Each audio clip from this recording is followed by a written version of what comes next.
ಎಲ್ಲರಿಗೂ ನನ್ನ ಯೂಟ್ಯೂಬ್ ಚಾನೆಲ್ಗೆ ಸ್ವಾಗತ. ಹೇಗಿದ್ದೀರಿ ಎಲ್ಲರೂ ಸಹ? ಇವತ್ತು ನಾನು ಎಷ್ಟು ಗಂಟೆ 10:25 ಆಯಿತು, ವ್ಲಾಗ್ ಸ್ಟಾರ್ಟ್ ಮಾಡಿದ್ದೇನೆ. ಈಗ ಇವತ್ತು ಎಂತೆಲ್ಲ ನಿಮಗೆ ವಿಡಿಯೋದಲ್ಲಿ ತೋರಿಸ್ಲಿಕ್ಕೆ ಸಿಗ್ತದೆ ಅಂತ ಗೊತ್ತಿಲ್ಲ. ಹಾಗೆ ನಿನ್ನೆ ಟ್ಯಾಂಕ್ಗೆ ಹೋದ ವಿಡಿಯೋ ಇತ್ತಲ್ಲ, ಅದಕ್ಕೆ ತುಂಬ ಜನ ಒಳ್ಳೆ ರೆಸ್ಪಾನ್ಸ್ ಮಾಡಿದ್ದೀರಾ. ತುಂಬ ಖುಷಿ ಆಯಿತು ನಿಮ್ಮ ಕಮೆಂಟ್ಸ್ ಎಲ್ಲ ಓದಿ. ಹಾಗೆಯೇ ನಮಗೆ ಕೂಡ ಅಲ್ಲಿ ಹೋಗಿ ತುಂಬ ಖುಷಿ ಆಯಿತು. ಮತ್ತೆ ಇವತ್ತು ಮಳೆ ಸ್ವಲ್ಪ ಕಡಿಮೆ ಅಂತ ಹೇಳಿದ್ರೆ, ಬಿಸಿಲೆಂತ ಇಲ್ಲ, ಮುಗಿಲು ಉಂಟು ವಾತಾವರಣ. ಇನ್ನು ಸ್ವಲ್ಪ ಹೊತ್ತಾಗುವಾಗ ಮಳೆ ಬರ್ಬೋದು ಅಂತ ಅನ್ನಿಸ್ತದೆ. ಹಾಗೆ ಮತ್ತೆ ಬೇರೆ ಎಂತ ಉಂಟು ವಿಷಯ ಈಗ ಸದ್ಯಕ್ಕೆ ಎಂತ ಇಲ್ಲ, ನಾನು ಕೆಲಸ ಮಾಡ್ತಾ ಇದ್ದೆ, ಹಾಗೆ ಬ್ಲಾಗ್ ಪ್ರಾರಂಭ ಮಾಡುವ ಅಂತ ಆಯ್ತು. ಸಡನ್ ನೋಡುವ ಇವತ್ತು ಎಂತೆಲ್ಲ ವಿಷಯ ನಿಮಗೆ ಸಿಗ್ತದೆ ತೋರಿಸ್ಲಿಕ್ಕೆ ವಿಡಿಯೋದಲ್ಲಿ ಅಂತ ಹೇಳುದು ನನಗೆ ಕೂಡ ಕುತೂಹಲ ಉಂಟು. ಮತ್ತೆ ಸಿಗ್ತೇನೆ. ನಮ್ಮ ಮನೆಯಲ್ಲಿ ಒಂದು ಬೆಕ್ಕುಂಟು ಅಂತ ಹೇಳುದು ನನ್ನ ಸಬ್ಸ್ಕ್ರೈಬರ್ಸಿಗೆಲ್ಲ ಮರೆತು ಹೋಗಬಾರ್ದಲ್ಲ, ಅದಕ್ಕೋಸ್ಕರ ಇವತ್ತು ತೋರಿಸ್ತಾ ಇರುವಂಥದ್ದು. ಇದರ ಹೊಟ್ಟೆಯಲ್ಲಿ ಮರಿ ಉಂಟು, ಯಾವಾಗ ಮರಿ ಹಾಕ್ತದೆ ಗೊತ್ತಿಲ್ಲ. ಅವತ್ತು ನಾನು ತೋರಿಸಿದ್ದೆ ಅಲ್ಲ ಮರಿ ಹಾಕಿತ್ತು ಅಂತ, ಆ ಮರಿಗಳು ಮತ್ತೆ ಎಲ್ಲಿ ಹೋಯ್ತಂತಲೇ ಗೊತ್ತಿಲ್ಲ. ನಮ್ಮ ಮನೆಯಲ್ಲಿ ಅಂತೂ ಇಲ್ಲ, ಅದು ಬೇರೆ ಎಲ್ಲಿಯೋ ತೆಕ್ಕೊಂಡು ಹೋಗಿದ ಅಥವಾ ಎಂತಾದ್ರೂ ಆಗಿದ ಅಂತ ಗೊತ್ತಿಲ್ಲ. ಜೋರು ಮಳೆ ಬರ್ತಾ ಉಂಟು ಹೊರಗೆ. ಇಷ್ಟು ತನಕ ಸ್ವಲ್ಪ ಒಂದ್ಸಲ ಬರುದು ಹೋಗುದು ಹಾಗೆಲ್ಲ ಆಗ್ತಾ ಇತ್ತು. ಈಗ ತುಂಬ ಜೋರು ಮಳೆ ಬರ್ತಾ ಉಂಟು, ಕತ್ತಲಾಗಿದೆ, ವಾತಾವರಣ ಚಂದ ಉಂಟು. ನೋಡಿ, ನಾನು ವರ್ಕ್ ಮಾಡ್ತಾ ಇರುವಾಗ ಹೊರಗೆ ನೋಡಿಕೊಂಡು ವರ್ಕ್ ಮಾಡುದು ಎಷ್ಟು ಚಂದ ಆಗ್ತದೆ ಗೊತ್ತುಂಟಾ, ಈ ರೀತಿ ದೃಶ್ಯ ನೋಡಿಕೊಂಡು ಕೆಲಸ ಮಾಡಲಿಕ್ಕೆ. ಇವತ್ತು ಮಧ್ಯಾಹ್ನ ಎಂತ ಯೋಚಿಸಿದೆ ಅಂತ ಹೇಳಿದ್ರೆ, ಸಂಜೆ ಗಮಿಗೆ ಹೋಗುವ ಅಂತ ಮಲ್ಲಿಗೆ ಮೆಸೇಜ್ ಎಲ್ಲ ಹಾಕಿದ್ದೆ. ಆದ್ರೆ ಎಂತ ಅಂತ ಹೇಳಿದ್ರೆ, ಮಳೆ ಅಷ್ಟು ಜೋರಂತ ತುಂಬ ದಿವಸ ಇಡೀ ಬರ್ತಾ ಇರಲಿಲ್ಲ. ಹಾಗೆ ನೀರಷ್ಟಿರ್ಲಿಕ್ಕಿಲ್ವಾ ಅಂತ ಸಂಶಯದಲ್ಲಿ ಇದ್ದೇನೆ.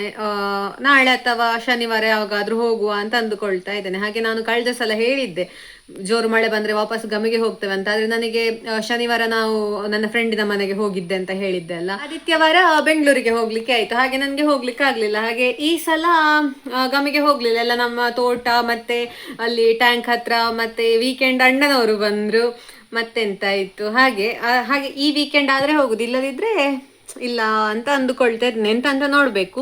ಹಾಗೆ ಈಗ ಹಾಗೆ ಅನಿಸಿತು ನನಗೆ, ಮತ್ತೆ 5 ಗಂಟೆಯಿಂದ ಮೇಲೆ ಇನ್ನು ಹೋಗ್ಲಿಕ್ಕೆ ಉದಾಸೀನ ಕೂಡ ಆಗ್ತದೆ. ಅಷ್ಟು ದೂರ ಉಂಟು ತುಂಬ ನಮಗೆ. ಟ್ಯಾಂಕ್ ಆದ್ರೆ ಇಲ್ಲೇ ಹತ್ತಿರ, ಗಮಿ ತುಂಬ ದೂರ ಅಲ್ವಾ. ಒಂದು ವೇಳೆ ಮಳೆ ಬಂತು ಅಂತ ಹೇಳಿದ್ರೆ ಮನಸ್ಸು ಕೇಳದೆ ಅದು ಹೋಗ್ತದೆ ಅಷ್ಟಾದ್ರೆ. ಈಗ ಮಳೆ ಇವತ್ತು ಒಂದೇ ಸಲ ಬಂದದ್ದು ತುಂಬ ಜೋರು, ಹಾಗಾಗಿ ಯೋಚನೆ ಮಾಡ್ತಾ ಇದ್ದೇನೆ. ಮಲ್ಲಿಗೆ ಮೆಸೇಜ್ ಹಾಕಿದೆ, ನಾಡಿದ್ದು ಹೋಗುವ, ನಾಳೆ ಅವ್ರು ನಾಡಿದ್ದು ಹೋಗುವ ಜೋರು ಮಳೆ ಬಂದ್ರೆ ಅಂತ. ಮತ್ತೆ ಈಗ ಅಮ್ಮ ತೋಟಕ್ಕೆ ಹೋಗ್ತೇನೆ ಹೇಳ್ತಾ ಇದ್ದಾರೆ, ಹಲಸಿನಕಾಯಿ ತಕೊಂಡು ಬರ್ಲಿಕ್ಕೆ. ಹಾಗೆ ನಾನು ಹೇಳಿದೆ ನಾನು ಕೂಡ ಬರ್ತೇನೆ ತೋಟಕ್ಕೆ ಅಂತ.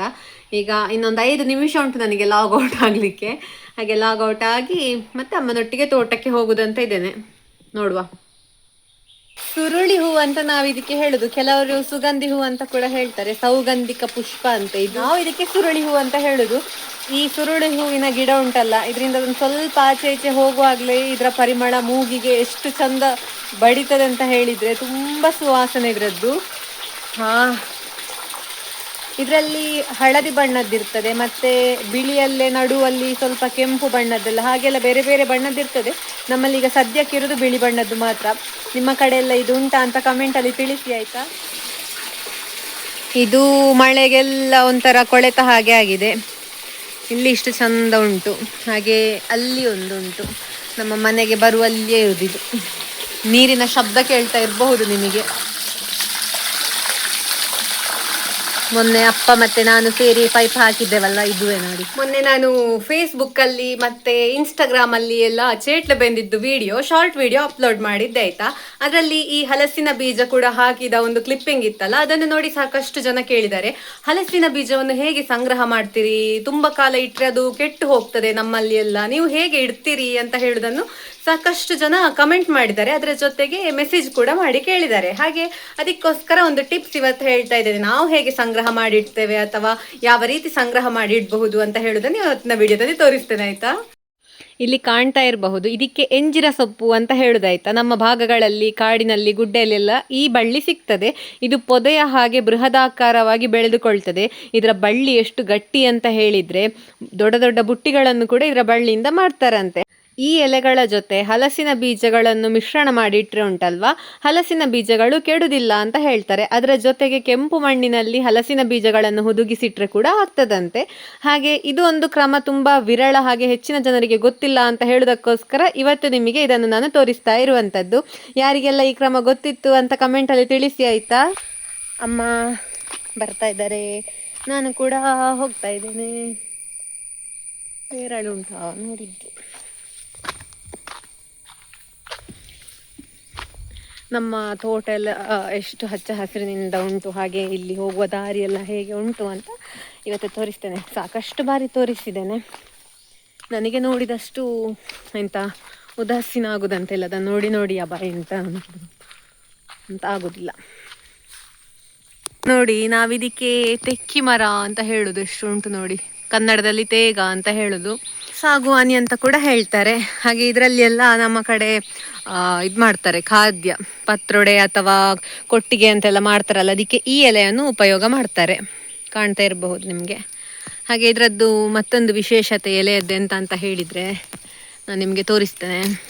ಚಿಗುರು ಉಂಟಲ್ಲ, ಈ ಚಿಗುರನ್ನು ಇದೇ ರೀತಿ 2 ಬೆರಳುಗಳಿಂದ ಎಲ್ಲ ಘರ್ಷಿಸಿದಾಗ ಅಥವಾ ಪರಸ್ಪರ ಹೀಗೆ ಮಾಡಿ ಇದನ್ನು ಕ್ರಷ್ ಮಾಡ್ತೇವಲ್ಲ, ಆಗ ಇದರಲ್ಲಿ ಕೆಂಪು ರಕ್ತದ ಹಾಗೆ ಬಣ್ಣ ಬರ್ತದೆ. ಕಾಣ್ತಾ ಇರಬಹುದು.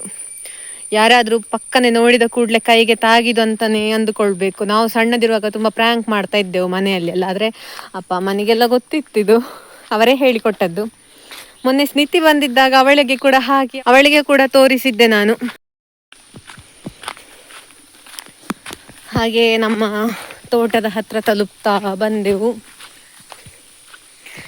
ಇಲ್ಲೆಲ್ಲ ತುಂಬ ಪೊದೆಗಳಿದ್ದವು. ಅಪ್ಪ ಎಲ್ಲ ಕಡ್ದು ಕ್ಲಿಯರ್ ಮಾಡಿದ್ದಾರೆ ಇಷ್ಟು ಜಾಗ. ಎಷ್ಟು ನೀಲಿ ಬಣ್ಣ ನೋಡಿ ಅಂತೆ ಕೆರೆ ಮಳೆಗಾಲದಲ್ಲಿ. ಹಾಗೆ ನೋಡಿ, ಇಲ್ಲಿ ಒಂದೆಷ್ಟು ದೊಡ್ಡ ಸಾಗುವಾನಿ ಮರ ಉಂಟು, ಇಲ್ಲಿ ಒಂದುಂಟು.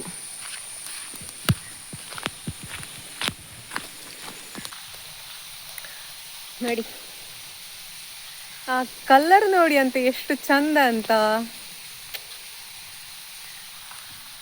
ಮೊನ್ನೆ ಅಣ್ಣನವರೊಟ್ಟಿಗೆಲ್ಲ ತೋಟಕ್ಕೆ ಬಂದದ್ದು ನೆನಪಾಗ್ತಾ ಉಂಟು ನನಗೆ.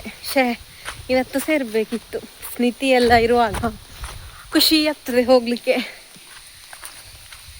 ನನ್ನ ಕೈ ತೊಳಿಬೇಕು ಮೊದಲು ನಿಮಗೆಲ್ಲ ತೋರಿಸ್ಲಿಕ್ಕೆ ಅಂತ. ಇಲ್ಲಿ ನೋಡಿ ಹೇಗೆ ಆಗಿದೆ ಅಂತ. ನಿಜಕ್ಕೂ ಇದನ್ನು ಗೊತ್ತಿಲ್ಲದವರು ನೋಡಿದ್ರೆ ರಕ್ತ ಅಂತಲೇ ತಿಳ್ಕೊಳ್ಳುವರು.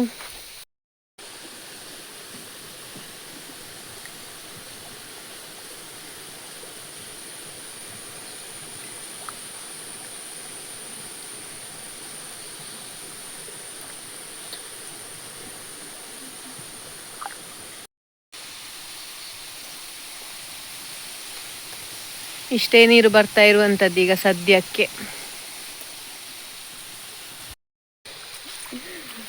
ಒಂದು ತಮಾಷೆ ಅಂತ ಗೊತ್ತುಂಟಾ, ನಾನು ಮನೆಯಿಂದ ಇಲ್ಲಿ ತನಕ ಬರುವಾಗ ನಮ್ಮ ತೋಟಕ್ಕೆ ಬರುವ ದಾರಿ, ಆ ಹಚ್ಚ ಹಸಿರು, ಅದನ್ನೆಲ್ಲ ವಿಡಿಯೋ ಮಾಡಿಕೊಂಡು ಎಕ್ಸ್ಪ್ಲೇನ್ ಮಾಡಿಕೊಂಡು ಎಲ್ಲ ಬಂದದ್ದಾಯ್ತಾ. ಎಂಥದೋ ಇದಾಗಿ ಒಂದ್ಸಲ ಪಾಸ್ ಮಾಡಿ ವಾಪಸ್ ಸ್ಟಾರ್ಟ್ ಮಾಡ್ತೇನೆ ಅಂತ ನೋಡ್ತೇನೆ. ನಾನು ವಿಡಿಯೋ ಆನೇ ಮಾಡಲಿಲ್ಲ. ವಿಡಿಯೋ ಆನ್ ಮಾಡದೆ ಅಷ್ಟು ಉದ್ದ ಭಾಷಣ ಮಾಡಿಕೊಂಡು ಬಂದಿದ್ದೇನೆ. ಸುತ್ತಮುತ್ತಲಿನ ದಾರಿಯೆಲ್ಲ ತೋರಿಸ್ಕೊಂಡು ಬಂದದ್ದು. ಅಂದರೆ ವಿಡಿಯೋವೇ ಅಂದರೆ ಬಟನೇ ಒತ್ತಿರಲಿಲ್ಲ ನಾನು. ಎಂತ ಮಾಡ್ಲಿಕ್ಕೆ ಆಗ್ತದೆ, ಹೋಗುವಾಗ ಸಾಧ್ಯ ಆದರೆ ಮಾಡ್ತೇನೆ ಆಯಿತಾ. ಅಲ್ಲಿ ಸೂರ್ಯ ಸ್ವಲ್ಪ ಮರೆಯಲ್ಲಿ ಕಂಡಿತು ನನಗೆ, ಬಿಸಿಲು. ಹಾಗೆ ಅಪ್ಪ ಎಲ್ಲಿದ್ದಾರೆ? ನಾವು ಇಲ್ಲಿ ಗಿಡ ನೆಟ್ಟಿರುವಂಥ ತೋಟಕ್ಕೆ ಹೋಗಲಿಕ್ಕೆ ಹೇಗೆ ದಾರಿ ನೋಡಿ. ಇಲ್ಲಿ ಮೊದಲು ಹೀಗೆ ಮೆಟ್ಟಿಲು ಕೂಡ ಇರಲಿಲ್ಲ, ಇಲ್ಲಿ ಕಲ್ಲು ಎಲ್ಲ ಉಂಟು. ಇಲ್ಲಿ ಹೀಗೆ ಬರೆ ಇದ್ದದ್ದು, ಅದರಲ್ಲಿಯೇ ನೇತಾಡಿಕೊಂಡೆಲ್ಲ ಹೋಗಿ ಇಳಿದು ಹೋಗ್ತಾ ಇದ್ದದ್ದು. ಅದಾದ ನಂತರ ಇಲ್ಲಿ ಇದಪ್ಪ ಮಾಡಿರುವಂಥದ್ದು. ಹಾಗೆ ಇಲ್ಲಿ ಸ್ವಲ್ಪ ಕೇರ್ಫುಲ್ ಆಗಿ ಹೋಗ್ಬೇಕಾಗ್ತದೆ.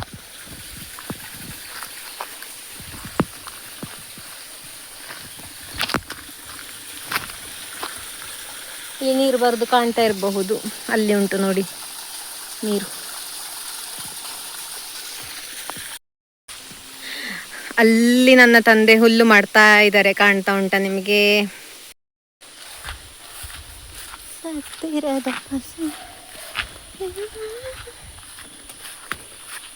ಎಷ್ಟು ಹುಲ್ಲು ಬೆಳೆದುಕೊಂಡಿದೆ ನೋಡಿ ಈ ತೋಟದಲ್ಲಿ, ಇಡೀ ಹುಲ್ಲುಗಳು.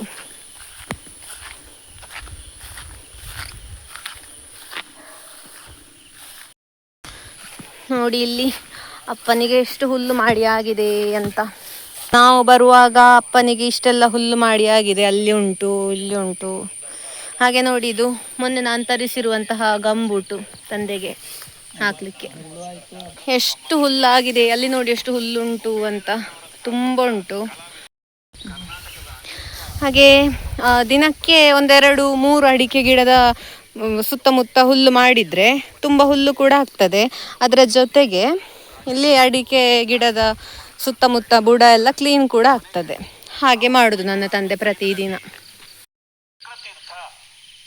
ತುಂಬ ಕತ್ತಲಾಗ್ತಾ ಉಂಟು, ಮಳೆ ಬರುವ ಲಕ್ಷಣ ಕಾಣ್ತಾ ಉಂಟು. ನಾನು ಮತ್ತೆ ಅಮ್ಮ ಒಂದೇ ಛತ್ರಿ ತಕ್ಕೊಂಡದ್ದು. ಈಗ ಮಳೆ ಬರುವ ಮೊದಲು ಮನೆಗೆ ತಲುಪಬೇಕು. ನನ್ನ ತಂದೆ ಮಳೆ ಬರುವಾಗ ಹೀಗೆ ಪ್ಲಾಸ್ಟಿಕ್ ಹಾಕಿಕೊಳ್ಳುದು ನೋಡಿ. ನಮ್ಮ ಹಳ್ಳಿ ಭಾಗದಲ್ಲಿ ಎಲ್ಲ ಇದೇ ಥರದೊಂದು ಹನೆ ಅಂತ ಒಂದು ಮರ ಬರ್ತದೆ, ಅದರ ಎಲೆಯದ್ದು ಮಾಡ್ತಾರೆ. ಗೊರಬು ಅಂತ ಹೆಸರು ಅದಕ್ಕೆ, ಗೊರಬು ಅಥವಾ ಪನೊಳ್ಳಿ ಅಂತ ಹೇಳ್ತಾರೆ ನೋಡಿ. ನಾನು ಮಳೆ ಬರಲಿಕ್ಕೆ ಕಾಯ್ತಾ ಇದ್ದೇನೆ, ಇದನ್ನು ಹಾಕಿಕೊಂಡು ಹೋಗ್ಬೇಕಂತ ನನಗೆ ಆಸೆ ಆಗ್ತಾ ಉಂಟು. ಹಾಗೆ ನೋಡುವ, ಮಳೆ ಬರಲಿಕ್ಕಿಲ್ಲ, ನಾವು ಬೇಗ ತಲುಪ್ತೇವೆ ಅಂತ ಅಂದುಕೊಳ್ತೇನೆ ನಾನು.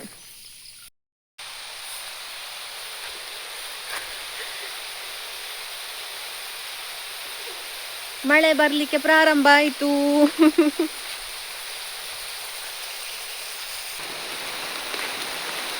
ನಮ್ಮ ಭಾಗದಲ್ಲಿ ಎಲ್ಲ ಮಳೆ ಬರುವಾಗ ಛತ್ರಿಯ ಉಪಯೋಗ ಇಲ್ಲ. ಯಾಕಂತ ಹೇಳಿದರೆ ಜಾಸ್ತಿ ಹಳ್ಳಿ ಭಾಗದಲ್ಲಿ ಎಲ್ಲ ಕೆಲಸ ಮಾಡುವಾಗ ಛತ್ರಿ ಹಿಡ್ಕೊಂಡು ಕೆಲಸ ಮಾಡಲಿಕ್ಕೆ ಆಗೋದಿಲ್ಲಲ್ಲ, ಅದಕ್ಕೋಸ್ಕರ ಈ ರೀತಿಯ ಒಂದು ವ್ಯವಸ್ಥೆ.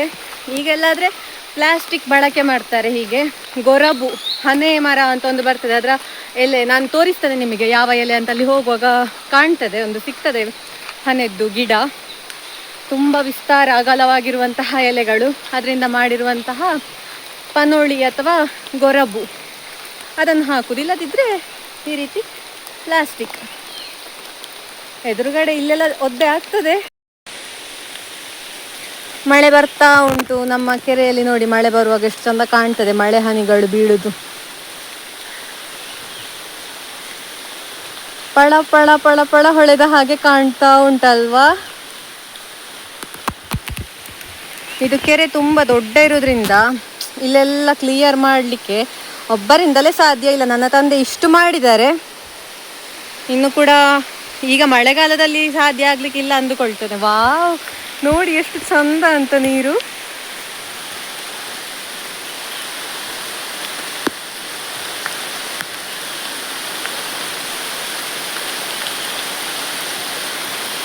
ಅಷ್ಟು ಜಾಗದಲ್ಲಿ ಎಂತ ಇಲ್ಲ, ಯಾಕಂತ ಹೇಳಿದರೆ ಮೇಲೆ ತೆಂಗಿನ ಮರ ಉಂಟು. ಮಳೆ ಮಳೆ ಮಳೆ.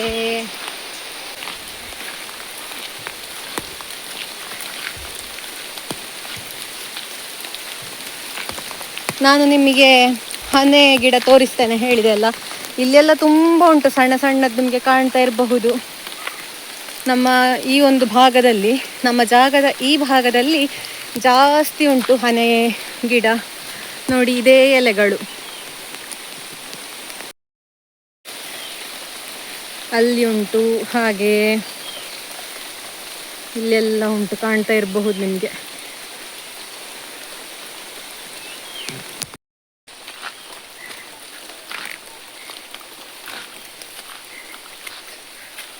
ಸುತ್ತಮುತ್ತ ಕಾಡಿನ ಹಾಗೆ ಉಂಟು ಪ್ರದೇಶ. ನಡುವಲ್ಲಿ ಒಂದು ಸಣ್ಣ ಕಾಲು ದಾರಿ. ಮೊದಲಿನ ಕಾಲದಲ್ಲಿ ಎಲ್ಲ ಇದೇ ರೀತಿಯ ದಾರಿಗಳು, ಆದರೆ ಈಗ ಹೀಗೆ ಇರುವ ದಾರಿಗಳಿಲ್ಲ. ಅಡಿಕೆ ಮರದ ಸಂಕ, ಇದಕ್ಕೆ ನಾವು ಸಂಕ ಅಂತ ಹೇಳೋದು. ಹಾಗೆ ನಮ್ಮ ತುಳುನಾಡಿನಲ್ಲಿ ಪಾಪು ಅಂತ ಕೂಡ ಹೇಳ್ತಾರೆ. ಕನ್ನಡದಲ್ಲಿ ಪಾಪು ಅಂತ ಹೇಳಿದರೆ ಮಗು ಅಂತ ಅರ್ಥ ಅಲ್ವಾ.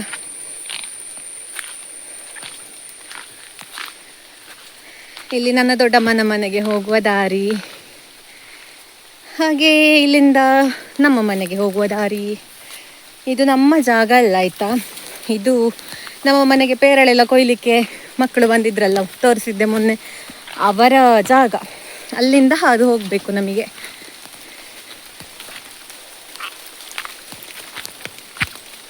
ಇಂತಹ ಕಾಲು ದಾರಿ, ಕಿರಿದಾದ ದಾರಿಗಳ ಪರಿಚಯ ಎಲ್ಲ ಪಟ್ಟಣದ ಭಾಗದವ್ರಿಗೆ ಇರ್ಲಿಕ್ಕೆ ಇಲ್ಲ ಅಲ್ವಾ.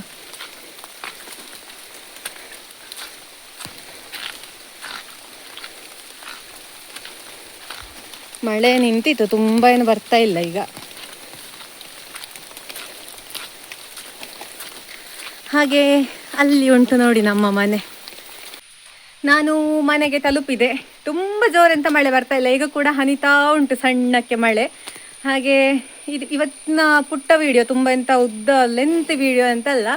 ಹಾಗೆ ಇವತ್ತಿನ ವಿಡಿಯೋ ಇಷ್ಟ ಆಗಿದ್ರೆ ನನ್ನ ಚಾನೆಲ್ನ ಸಬ್ಸ್ಕ್ರೈಬ್ ಮಾಡಿಕೊಳ್ಳಿ ಅಂತ ಕೇಳಿಕೊಳ್ತಾ ಮುಂದಿನ ವಿಡಿಯೋದಲ್ಲಿ ಸಿಗ್ತೇನೆ. ಬಾಯ್ ಬಾಯ್.